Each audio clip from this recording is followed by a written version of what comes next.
बिस्मिल्लाहिर्रहमानिर्रहीम। अस्सलाम वालेकुम। आप देख रहे हैं सियासी गपशप और मैं हूं जाहिद जावेद।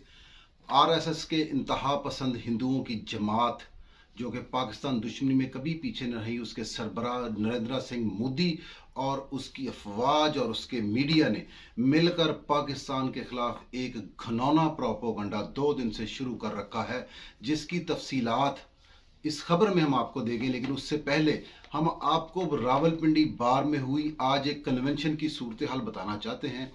रावलपिंडी बार में वकला कन्वेंशन के दौरान वकला की बड़ी तादाद जहां मौजूद थी, वहां पर पाकिस्तान मुस्लिम लीग नून की रहनुमा मरियम नवाज शरीफ साहिबा, वजीर कानून नज़ीर आज़म तारड़ साहब, वजीर दाखिला जनाब राना सनाउल्लाह साहब भी खताब के लिए मौजूद थे। मुख्तलिफ रहनुमाओं ने वहाँ खताब किए, लेकिन मरियम नवाज शरीफ साहिबा ने आज अपने खताब से एक बहुत ही चैलेंजिंग सूरत हाल को बना दिया है। पाकिस्तान में इंसाफ, अदलिया और सहूलतकारों को जिस खरे तरीके से मरियम नवाज शरीफ साहिबा ने आज बेनकाब किया है, पहले ही मरियम नवाज शरीफ साहबा अपने गुज़श्ता जलसों में, गुज़श्ता कन्वेंशंस में इन बातों को बेनकाब तो करती आ रही हैं, लेकिन आज जो खसूसी उन्होंने चैलेंजेस अदलिया के लिए रखे हैं, जो सवालात अदलिया के लिए छोड़े हैं, उनको फरामोश करना, उनको इग्नोर करना ना ही अदलिया के बस की बात है, ना ही ये सारी मीडिया के बस की बात है कि ये बातें अब ढक छुप जाएं। ऐसा नहीं होगा। मरियम नवाज शरीफ साहबा ने बहुत बड़े बड़े सवालात खड़े कर दिए हैं। एक बात के दौरान मरियम नवाज शरीफ ने यह कहा कि जज साहब, मैं टीवी पर टिकर देख रही थी कि आप दौरान समात किसी बात पर जज्बाती हो गए, तो मुझे बड़ी हैरत हुई जब पाकिस्तान के एक मुंतखब वजीर आज़म मियाँ नवाज शरीफ को गैर कानूनी और गैर आइनी तौर पर नाअहल कर दिया गया, तब आपके जज्बात कहाँ थे। इसका मतलब है कि आप इस समात के दौरान जज्बाती नहीं हुए। मरियम नवाज शरीफ ने एक और इल्ज़ाम लगाया। उन्होंने कहा कि मैं 5 महीने नैब की कैद में रही और मैं पाकिस्तान की पहली खातून हूँ जो नैब की कैद में इतनी देर रही। और जिस ट्रायल के सिलसिले में मरियम नवाज शरीफ साहबा ने कहा कि मैं नैब की कैद में रही हूँ, वो रेफरेंस तो आज तक दायर ही नहीं हो सका। यानी नैब ने मरियम नवाज शरीफ को जिस रेफरेंस के लिए 5 महीने कैदो बंद की सोबतों में रखा, वो रेफरेंस नैब ने दायर ही नहीं किया, ना ही इमरान खान की हुकूमत में, ना ही शहबाज शरीफ की हुकूमत ने। मरियम नवाज शरीफ ने कहा कि जज साहब, आप उस वक्त जज्बाती क्यों ना हुए जब आपके एक ब्रदर जज जस्टिस काजी फायज ईसा पर भोंडे इल्ज़ामात लगाए गए। हुकूमत ने, वक्त की हुकूमत ने उनके ऊपर रेफरेंस भेजा, उनके ऊपर माली करप्शन का इल्ज़ाम लगाया, उनकी ज़ईफ बीवी को अदालतों में घसीटा, जज साहब को सड़कों पर घसीटा। उस वक्त आपके जज्बात कहाँ थे? आप तब जज्बाती ना हुए।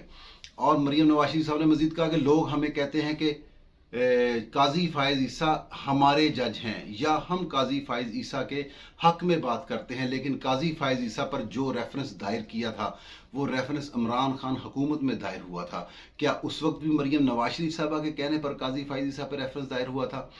मरियम नवाज शरीफ ने यह मजीद कहा कि कहाँ हैं वो जजेस जो अवामी नुमाइंदों को सिसिलियन माफिया कहते थे, गॉड फादर कहते थे, वो जजेस और उनकी बाकियात कहाँ हैं? क्यों ऐसा नहीं होता कि ये अदालत उज़्मा के जजेस कभी किसी डिक्टेटर के आगे खड़े हो जाएं और उनको Sicilian mafia, God father, dictator कह सकें?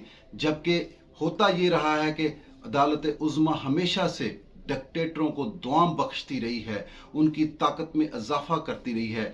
इस दौरान मरियम नवाज शरीफ ने मरहूम जज वकार सेठ पर मगफरत पढ़ी और कहा कि अल्लाह ताला मरहूम के दर्जात को बुलंद करे। उन्होंने आवाज़ बुलंद की थी।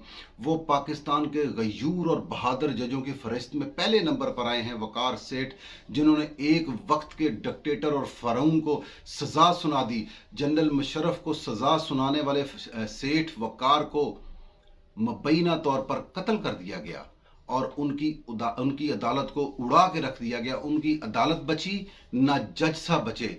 ये होता है डिक्टेटर के आगे खड़े होने का अंजाम। जज साहब, उस वक्त आपके जज्बात कहाँ थे जब मरहूम वकार सेठ की अदालत को ही गायब करके रख दिया गया, उसको उधेड़ के रख दिया गया? उस वक्त आपके जज्बात कहाँ थे? जज मरियम साहबा ने मजीद पूछा, आप ये बताएं कि आप और आपके अवामी हमायत याफ्ता आपके साथी इमरान खान डिक्टेटर के आगे क्यों लेट जाते हैं? इमरान खान परवेज मुशर्रफ के पोलिंग एजेंट बन जाते हैं। आप लोग मुशर्रफ को ताकत दे देते हैं। जब आपको आपके चीफ जस्टिस को डिक्टेटर बालों से पकड़कर घसीट कर बाहर फेंकता है, आप बेबस हो जाते हैं, आपके जज्बात नहीं जागते। लेकिन कौन जागता है? उस वक्त जागता है अवामी नुमाइंदा, वो नवाज शरीफ हो, वो जुल्फकार भुट्टो हो। हमेशा अवामी नुमाइंदा ही जागा है। नवाज शरीफ जागा। नवाज शरीफ ने कैंपेन की, रैली निकाली, वकला के साथ मिलकर जिद्दोजहद की, डिक्टेटर को बैकफुट पे किया और आपके चीफ जस्टिस को वापस उनके मर्तबे पर बैठाया। मैं जज साहब से पूछती हूँ, जज साहब, क्या इस पर भी आपके जज्बात नहीं जागे? आपके जज्बात हमेशा हर वक्त क्यों अवामी नुमाइंदों के खिलाफ ही जागते हैं? आप हमेशा से एक खास ग्रोह का हिस्सा बनकर क्यों अदलिया चलाते हैं? क्या पाकिस्तान में सबसे बड़ा इंसाफ ऐसे होगा? मरियम नवाज शरीफ साहबा ने मजीद कहा कि 135वें नंबर पर आने वाली अदालत उज़्मा, जिसमें 22,000 से ज्यादा केसेस इल्तवा का शिकार हैं, वो अदालत एक ही दिन में बेंच बनाती है 6 रुकनी और एक ही दिन में समाअत करती है और एक ही दिन में काजी फाइज ईसा के खिलाफ फैसला दे देती है। जो 22,000 से ज्यादा केसेस इल्तवा से सालों से पड़े हैं, उसकी तरफ ध्यान नहीं देती। जज साहब, आपके जज्बात तब क्यों नहीं जागते जब पाकिस्तान की मईशत डूब रही होती है, जब पाकिस्तान में हुकूमत करने वाले इमरान खान नियाजी के वजीर खजाना असद उमर, जिनको चाइना का अरस्तू कहा जाता है, उनसे हर चीज डूब जाती है, उसके बाद आप उसको बुलाकर मैशत पे लेक्चर सुनते हैं, तब आपके जज्बात क्यों नहीं जागते? मरियम नवाज शरीफ साहबा के सवाल इंतहाई सख्त, इंतहाई खतरनाक हैं। नाजरीन, जुडिशरी को, अदलिया को मरियम नवाज शरीफ के खिलाफ या तो एक एक्शन लेना चाहिए कंडेम्प्ट ऑफ कोर्ट का, या उनके सवालात का जवाब देना चाहिए। तशनागिरी कतई अच्छी चीज नहीं। अगर मरियम नवाज के खिलाफ कोई एक्शन नहीं होगा तो आवाम में ये मैसेज जाएगा कि मरियम नवाज शरीफ सच कह रही हैं। अगर मरियम नवाज शरीफ ये सब कुछ सच नहीं कह रही तो अदालत उज़्मा को इस पर एक्शन लेना चाहिए। दूसरी बड़ी खबर जिसके बारे में आपसे बात करनी थी, वो भारत 4 दिनों से मुसलसल नरेंद्र सिंह मोदी की क़यादत में एक प्रोपोगंडा पाकिस्तान के खिलाफ कर रहा है। भारतीय टीवी पर मुसलसल रोना रोया जा रहा है कि पाकिस्तान के शहर रावलपिंडी में एक साइंसी लेबोरेटरी में चीन ने अपने साइंसदान भेजे हैं और ये एक बायोलॉजिकल वेपन तैयार कर रहे हैं, कीमियाई हथियार तैयार कर रहे हैं, जो कि लगभग कोरोना जैसा होगा, लेकिन कोरोना से ज़्यादा घातक होगा, कोरोना से ज़्यादा खतरनाक होगा और लाखों लोगों की मौत का जिम्मेदार होगा। चीन ने अपने साइंसदान पाकिस्तान रावलपिंडी में एक पाकिस्तान आर्मी की लेबोरेटरी में भेजे हैं। पाकिस्तान आर्मी के साइंसदान और चीन के साइंसदान मिलकर इस पर जोरों शोर से काम कर रहे हैं और अनकरीब पाकिस्तान और चीन ये ताकत हासिल कर लेगा। भारत का ये वावेला पूरी दुनिया में पाकिस्तान को तनहा करने की एक साजिश है। इस वक्त जब पाकिस्तान अपने मईशती एतबार से कमज़ोर हालत में फिर रहा है और पाकिस्तान के अंदर से ही इंसाफ, सियासी, गैर सियासी कई चैलेंजेस का सामना है, एकदम से भारत का महाज खोलना मेरी समझ से बालातर है। भारत किसकी हिमायत में इतना बड़ा महाज खोल रहा है?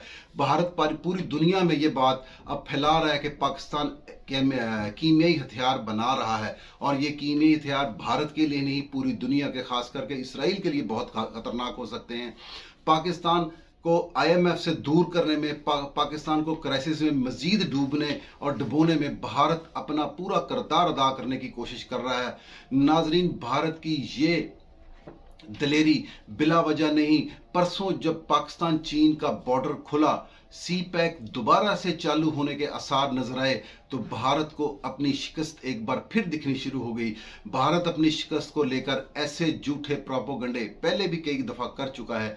नाजरीन, सी पैक के ऊपर इंशाल्लाह ताला जल्द आने वाले दिनों में आपको एक मुकम्मल तफसीली रिपोर्ट मैं अब जरूर दूंगा। लेकिन इस वक्त भारत की इस झूठी और घिनौनी साजिश पर पाकिस्तान के वजीर खारजा, पाकिस्तान के दफ्तर खारजा और पाकिस्तान की फौज को भरपूर इंटरनेशनल मीडिया पर जवाब देना चाहिए ताकि पाकिस्तान का मुस्तकबिल इराक जैसा ना बनाया जा सके।